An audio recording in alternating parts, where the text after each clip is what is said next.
আসসালামু আলাইকুম। বর্তমান সময়ে আলোচিত একটা নাম হচ্ছে ইউরেনিয়াম বা ইউরেনিয়াম এনরিচমেন্ট বা ইউরেনিয়াম সমৃদ্ধকরণ।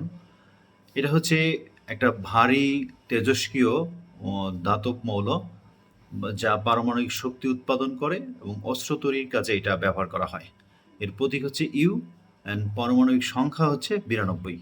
এর রং হচ্ছে রূপালি ধূসর এবং প্রাকৃতিতে এটা মাটির নিচে খনিজ আকারে পাওয়া যায় সাধারণত পাহাড়ি অঞ্চল এবং হচ্ছে মরু অঞ্চলে। এটার বিভিন্ন কাজে ব্যবহার করা হয়, যেমন হচ্ছে বিদ্যুৎ উৎপাদন। বিদ্যুৎ উৎপাদনের কেন্দ্রে জ্বালানি হিসেবে ব্যবহার করা হয়। সেক্ষেত্রে এটা থাকতে হয় 3 থেকে 5%। এবং হচ্ছে সামরিক শক্তির ক্ষেত্রে ব্যবহার বা সামরিক কাজে, যেন হচ্ছে পারমাণবিক অস্ত্র তৈরির ক্ষেত্রে ব্যবহার করা হয়। চিকিৎসা বা গবেষণার ক্ষেত্রে ব্যবহার করা হয়, যেমন ক্যান্সার রোগে ব্যবহার করা হয়। শিল্প শিল্পক্ষেত্রে ব্যবহার করা হয়, যন্ত্রপাতি বা সেন্সর হিসেবে ব্যবহার করা হয় এটা।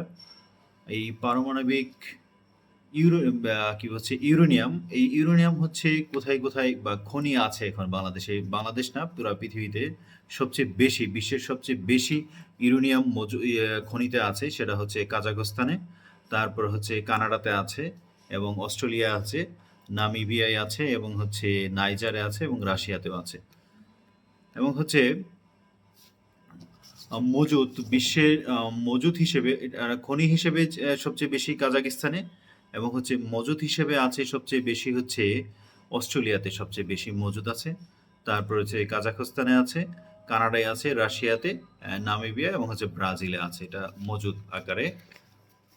এবং হচ্ছে এটা বাংলাদেশে এই পারমাণবিক শক্তি তৈরি করার জন্য যে ইউরেনিয়াম, এই ইউরেনিয়াম বাংলাদেশে আছে কিনা এটা নিয়ে বিভিন্ন প্রশ্ন আছে। সোশ্যাল মিডিয়াতে এটা একটা অতিরঞ্জন করা হয় যে বাংলাদেশে ইউরেনিয়াম আছে কিনা। তবে এটা গবেষণার পর্যায়ে কিছু গবেষণায় দেখা গেছে বা এটার পারমাণবিক তৈরির ইউরেনিয়াম, যে ইউরেনিয়াম উপাদানটা আহ, গবেষণা পর্যায়ে আছে আর কি। যেমন হচ্ছে বাংলাদেশের সিলেট এবং মৌলভীবাজারে আহ, ব্রহ্মপুত্র নদীর যে চর অঞ্চলে এবং হচ্ছে কক্সবাজারের বালুকাতে ইউরেনিয়াম উপাদান থাকার ইঙ্গিত পাওয়া যায়। হচ্ছে যেমন বাংলাদেশের রূপপুর পারমাণবিক বিদ্যুৎ কেন্দ্র, এখানে ইউরেনিয়াম ব্যবহার করা হয়, তবে এই ইউরেনিয়ামটা হচ্ছে 3 থেকে 5% সমৃদ্ধকরণ আছে। এটা সাধারণত রাশিয়া থেকে আমদানি করা হয়। এবং সাম্প্রতিক সময়ে যে ইরানের সাথে যে আমেরিকা এবং হচ্ছে ইসরায়েল যুদ্ধ, মূলত এই ইউরেনিয়ামকে কেন্দ্র করেই, যে ইরানের কাছে নাকি 400 কেজিরও বেশি ইউরেনিয়াম আছে, সেটাকে 60% তারা সমৃদ্ধ করেছে। যদি সেটা 90% করা হয় তাহলে সেটা দিয়ে পারমাণবিক বোমা তৈরি করা যাবে। সেই 400 কেজি দিয়ে প্রায় 10 থেকে 15টা বোমা তৈরি করা যাবে। এই জন্য হচ্ছে আমেরিকার মাথা ব্যথা এবং ইসরায়েলের মাথা ব্যথা ইরানকে আহ, তাদেরকে যেভাবেই হোক সেই পারমাণবিক বোমা তৈরির কার্যক্রম থেকে তাদেরকে সরে আসতে হবে। এই জন্য তাদের সাথে যুদ্ধের মোটামুটি যে চলতেছে যুদ্ধের দামামা।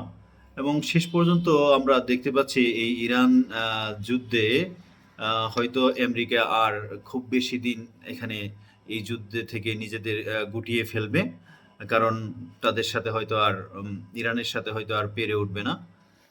এবং ইরানের কাছে যে পরিমাণ ইউরেনিয়াম আছে সেটা দিয়ে তারা চাইলেই দ্রুত সময়ের মধ্যেই হয়তো সেটা পারমাণবিক বোমা তৈরি করা যেতে পারে, এরকম অবস্থায় তারা আছে। ধন্যবাদ সবাইকে।